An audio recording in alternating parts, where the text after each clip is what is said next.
Dear students, welcome to philosophy tuition. আজকে এই ক্লাসে আমরা অনুপলব্ধি প্রমাণকে নিয়ে কিন্তু আলোচনা করব।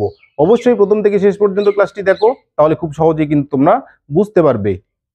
ক্লাসটি ভালো লাগলে লাইক করবে, কমেন্ট করবে এবং চ্যানেলে যদি নতুন হয়ে থাকো তাহলে অবশ্যই চ্যানেলটিকে সাবস্ক্রাইব করে নেবে। তো চলো শুরু করি। আচ্ছা দেখো, অনুপলব্ধি প্রমাণকে বুঝতে গেলে একটা বিষয়কে জানতে হবে, সেটা হচ্ছে অভাব। এই অভাবকে কিন্তু জানতে হবে। অভাব মানে কি? যখন বলা হয় আমার টাকার অভাব, তার মানে কি আমার কাছে টাকা নেই, তাই তো? যদি বলা হয় বাড়িতে চালের অভাব, তার মানে কি বাড়িতে চাল নেই, তাই তো?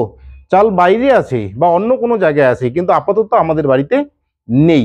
তো যখন চলে আসবে তখন অভাবটা কি হবে? মিটে যাবে। ঠিক একইভাবে কোনো পদার্থ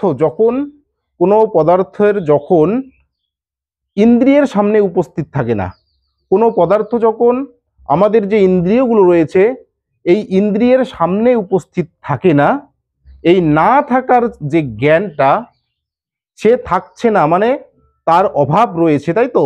তাহলে এই যে অভাবের যে জ্ঞানটা, এই অভাবের জ্ঞানের ক্ষেত্রে কিন্তু অনুপলব্ধি প্রমাণটা দরকার। অর্থাৎ অভাবের জ্ঞানের ক্ষেত্রে অভাবের জ্ঞানের ক্ষেত্রে অভাবের জ্ঞানের ক্ষেত্রে অনুপলব্ধি প্রমাণের প্রয়োজন আছে। অর্থাৎ অভাবের জ্ঞানটা কিন্তু আমরা জানতে পারছি অনুপলব্ধি প্রমাণের দ্বারা। কেমন করে? চলো একটা উদাহরণ দিয়ে বোঝানো যাক। এটা মনে করো ভূতল। ভূতল মানে পৃথিবীর উপরিতল, ভূতল। আচ্ছা আচ্ছা, এই ভূতলের উপর এখন কি কিছু দেখতে পাচ্ছ? আশা করি কিছু দেখতে পাচ্ছ না, তাই তো? আচ্ছা, এই যে দেখতে পাচ্ছ না মানে কি এখানে আপাতত কিছু নেই। আচ্ছা, এবার যদি আমি মনে করি যে এখানে একটা ঘট ছিল, আগে একটা ঘট ছিল, কিন্তু আপাতত আমার সামনে বা তোমাদের সামনে এই মুহূর্তে কিন্তু ঘটটা নেই। তার মানে কি আমরা কি বলতে পারি? ভূতলে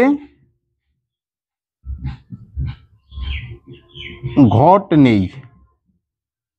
তাহলে ভূতলে ঘট নেই, আমরা এটাকে বলতে পারি কি? ভূতলে ঘটের অভাব আছে, তাই তো? ভূতলে ঘট নেই মানে কি? ভূতলে ঘটের অভাব আছে। আচ্ছা, এই যে ভূতলে ঘটের অভাব, তাহলে কোনো পদার্থ যদি ইন্দ্রিয়ের সামনে উপস্থিত না থাকে, তাহলে বাদবাকি যে প্রমাণগুলো রয়েছে, প্রত্যক্ষ, অনুমান, উপমান, শব্দ ইত্যাদি প্রমাণগুলোর দ্বারা কিন্তু আমরা অভাবের জ্ঞান পাবো না। আচ্ছা, তাহলে ভূতলে ঘটের অভাব রয়েছে মানে ভূতলে ঘট নেই। আচ্ছা, এই যে ঘটের ঘটের ঘটটা যে নেই, ঘটটা যদি থাকতো তাহলে আমাদের কি হতো? উপলব্ধি হতো যে ভূতলে ঘটের উপলব্ধি হচ্ছে আমার, তাই তো? ঘট আছে মানে কি ঘটের উপলব্ধি হচ্ছে। তাহলে ভূতলে ঘট নেই মানে কি ঘটের উপলব্ধি হচ্ছে না। তো ঘটের যখন উপলব্ধি হচ্ছে না, ঘটের উপলব্ধি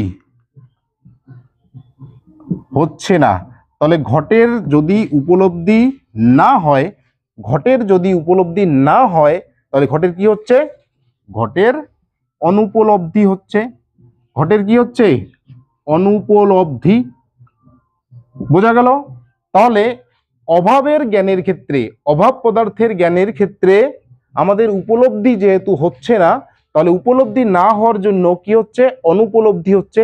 আর এই অনুপলব্ধির মধ্য দিয়েই জানতে পারছি যে ভূতলে ঘট নেই। বোঝা গেল? তাহলে ভাব পদার্থ, দেখো আমরা কি অভাব পদার্থ বললাম? ভাব পদার্থ মানে যে পদার্থগুলো ইন্দ্রিয়ের সামনে উপস্থিত থাকে, সেই পদার্থগুলোর জ্ঞান আমরা বিভিন্ন ইন্দ্রিয়ের মধ্য দিয়ে বা বিভিন্ন প্রমাণের মধ্য দিয়ে জানতে পারি। কিন্তু একটা জিনিস যখন ইন্দ্রিয়ের সামনে উপস্থিত থাকে না, তখন সেই যে না থাকার জ্ঞানটা, এই না থাকার জ্ঞানটা আমরা পাচ্ছি অনুপলব্ধি প্রমাণ থেকে বা অনুপলব্ধি প্রমাণের দ্বারা। অনুপলব্ধি মানে নো উপলব্ধি, অর্থাৎ উপলব্ধি হচ্ছে না। আর যখনই উপলব্ধি হচ্ছে না তার মানে কি অনুপলব্ধি হচ্ছে। তাহলে এই অনুপলব্ধির দ্বারাই কিন্তু জানতে পারছি যে এখানে ঘট নেই। বোঝা গেল?